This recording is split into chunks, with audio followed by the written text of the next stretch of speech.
adinoe famakalarando azinonagureve uredirediko izany ny fonao fatorifero fasolasany amiko any zay ty mavoy ka foikotoko izay manosory adinoe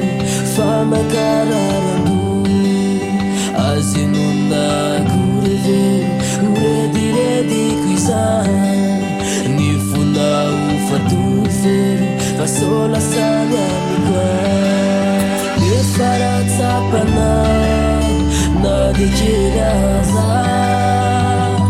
enoianao le tiako fazaza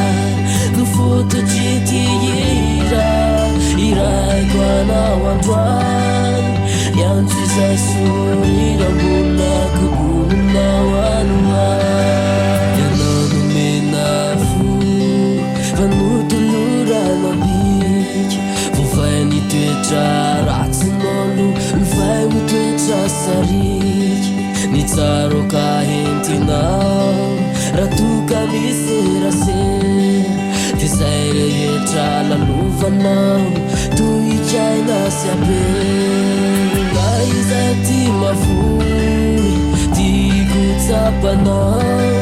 fa toalaka na very fivo raha tsy misy anao rehefa tazany anao ny fo mitoboka tsy tany tsindrindaona tsy misy atao de antso anao hoe malay na izay ty mafoy tiako tsapanao fa toalaka na very fivo raha tsy misy anao rehefa tazany anao ny fo mitoboka tsy tany tsindrindaona tsy misy atao de antso anao hoe malay